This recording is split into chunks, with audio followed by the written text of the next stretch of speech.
This is Mason Weaver. You know, no, it's not. This is Clarence Mason. That's my name. The name of my father. It's the name on my ID. It's the name on my records.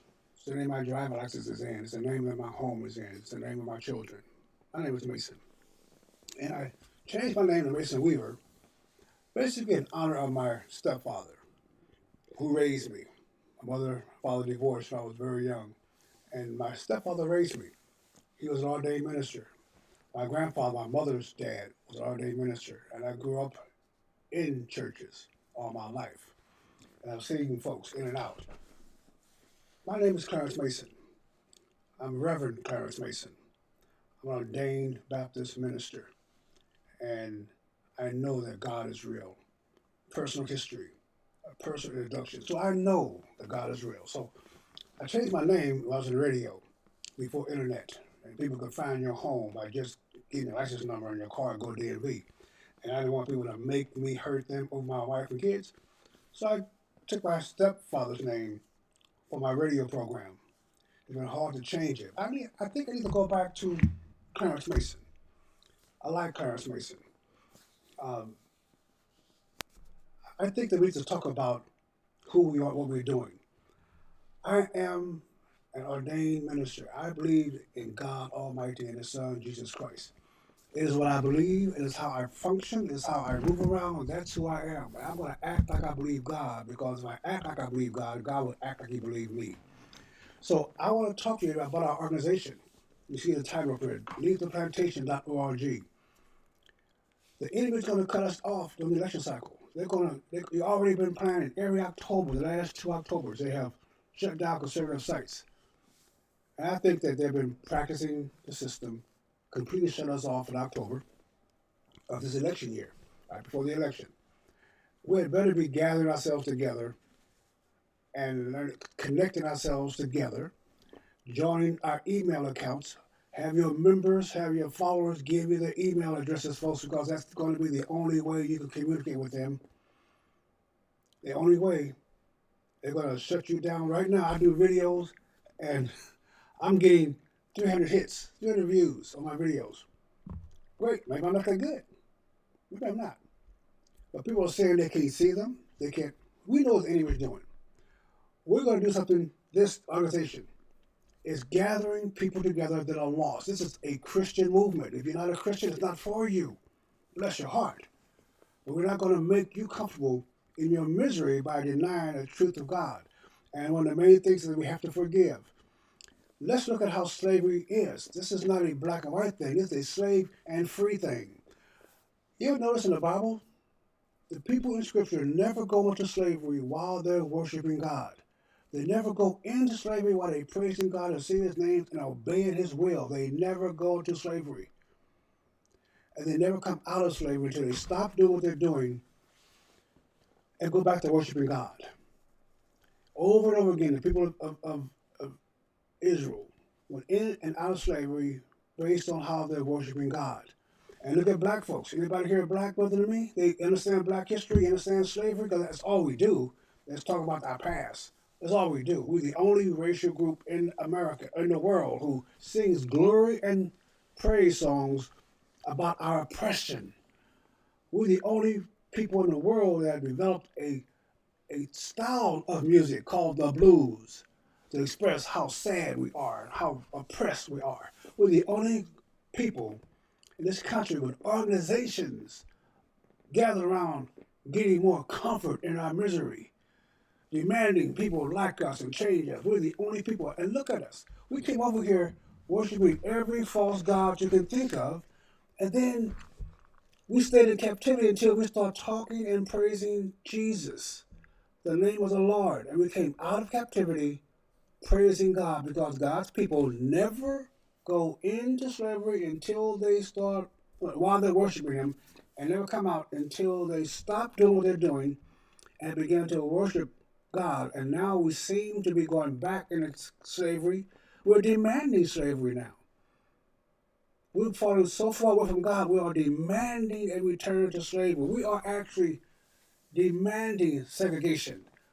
We want a place for blacks only. We want a place for whites only. We are demanding that white people take better care of us. Every problem we have, every problem we have as a community requires white people to do something. That is an inferiority complex. We think that we're helpless. We follow the enemy's diet that was designed to keep us working hard and sexually active and making babies that he raises and then die at retirement because no one wants a retired slave. They have to eat and can't produce anything. And we're still doing that. We're fighting hard for Social Security, knowing that Social Security, you work hard for 40 years, you put your money in a government bank, let them collect interest on your money, and then when you die at age 69, on average, your money goes back to the system and given out mostly to the person who lives the longest, the white female. So now we are fighting and working hard to take care of Master's wife and Master's kids. Nothing has changed. Because we've gone back, we've forgotten about God again and gone back to worshiping Baal, to worshiping the man, and every problem we have. Think of a problem facing the black community, which is that falsehood, but think about every problem declared among us requires white people to do something. We're not children. You black men, you have to ignore your manhood to accept that notion. You have to ignore your manhood to believe that every problem facing your wife, your kids, yourself is not your problem. It's the white man's problem to solve. We demand minimum wage, not maximum wage. You got a situation now in this country where black income is the highest in history, the poverty level is the lowest in history, the job opportunities and new business opportunities are wide open for us, and we're demanding minimum wage. We go to college. We're in college now. We go to college. We don't demand the best classes. We don't demand access to law schools or access to medical schools. We demand safe spaces with safe colors, like it's kindergarten. That's what they got us doing. We're chasing the master. So I'm forming an organization. You see the name right here. Leave the plantation. Leave the plantation. Stop depending on masters. He's going to raise you and protect you to serve his kids. Why would he not do that? If you go to him and beg him to take care of you, they love you to protest. They love you to protest because they know that if you protest, the solution they have for you is they take care of it for you. And they got these organizations hanging around representing us. You are a grown person. You do not need representation. So this organization we have, Leave the Plantation, is a place for free-thinking people. Join us, and we will lead you to freedom. If you don't want to join us, don't. But we don't care if you don't like the idea. I want you to go to leavetheplantation.org and join the group. Put your name on the roll. Look through the website. I'm not going to tell you what the website's about. If you're interested about freedom, you look at it. You look at our videos. You look at our teachings. An organization. We don't have a black culture, folks. We don't have a black community. We have a slave culture and a slave community. We did not develop our community. Our community was out of survival. A culture is when a group of people develop a history. They develop a history. They conquer. They're being conquered. They trade. They interact, and they decide what their foods are, what their moral values are, what their singing and dancing is, what's the idea about marriage. We have not determined that. That was given to us. Chitlins was not a delicacy in the black community. Chitlin was a necessity in the black community. We're coming up on the Christmas holidays now, folks, and black folks have a tradition of chitlins on New Year's Day with black eyed peas. Why? Because white folks had a tradition of the Christmas ham, and they slaughtered the pig and put that pig aside, put the garbage aside, and those slave women that we owe gratitude to went out and got those pig guts and made chitlins, and they made pig feet, and took the ears, and took the tail, and took the brains, and took the tongue. What garbage! And they made a meal so their kids could survive. It was not a delicacy. It was a necessity. But now we're free. And we're still eating the filth and the nasty things from the pig. And not we eat the ribs and the ham too, but we're still having the tradition of our ancestors that was forced on them. Education was illegal for black people. It was illegal for you to sit up and talk and read in public. That's why black folks still say, stop acting smart. Stop acting smart. We fuss at our kids and say, boy, are you getting smart with me? We fuss at Walmart. You see a mother with two kids. Stop acting smart. What mother would tell their child to stop acting smart? It came from slavery. When the whole community was afraid that the white folks may see you reading and come down at night and destroy your neighborhood. So we keep each other in check. Folks, white folks ain't coming to your neighborhood now destroying your neighborhood. Black folks are. They're called gangs. They're keeping your black people under control. Education now is what we fought for. We died in the streets for education, and we're now putting our kids back in these slave camps called public schools to train our kids to be good slaves. How dare us do that? Our ancestors died for the right to read. It was against the law. White people get 39 lashes for teaching a black person to read. Frederick Douglass was forbidden to learn to read because his master told his wife, if you teach a slave to read, he'll want freedom. The master told the wife, but he told the wife in front of Frederick Douglass. And Frederick Douglass heard him say, if you teach him to read, he will want to be free.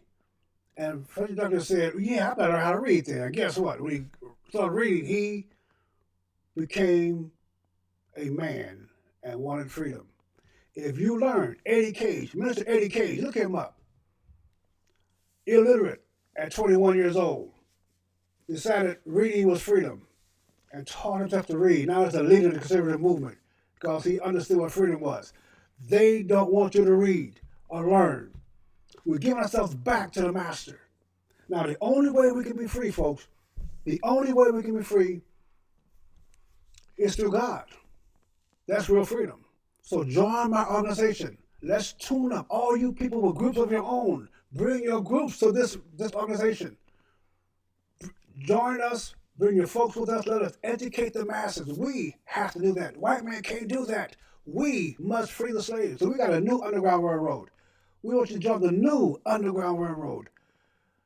And let's go to freedom. We're going to educate you. We're going to motivate you. We're going to keep you sane as you go through this process. Leaving where you are is frightening, folks. Master knows the more abusive he is to you, the more likely you are to follow him, and the most unlikely for you to leave him. An abusive man, the more he abuses those children and his wife, the more likely they're going to stay with him and support him and defend him. They know that. The pimp knows the more you beat that woman, the more she's going to bring that money back home to you. Democrats know the most abusive you are, the more loyal you are to him. You don't believe that? Democrats control every ghetto in America. They control every ghetto in America. Folks, they control every ghetto in America. And everyone is miserable, poverty-stricken. All they breed is more gangs, more drugs, more murder, more uneducated people, more frustrated and scared people, and they also breed more Democratic voters. We give all of our votes to our master and say, take care of us. And all we get is misery, and they come back and ask us again. We know the truth. We know, folks, we know how bad the Democrats are in our community. We know it. But we're loyal to the tribe. Give something back to the community. That's the tribe. That's a slave camp. It's your community. They expect you to give up the personal wisdom that you have about freedom and continue to support the tribe. And they have set up tribal chiefs over you to guide you and your children to guide them. Join us. We're the new Underground Railroad. We're the abolitionists who will lead you to freedom. This is Mason Weaver. Stay right or be left. Eternity is a long time to be wrong. God bless you.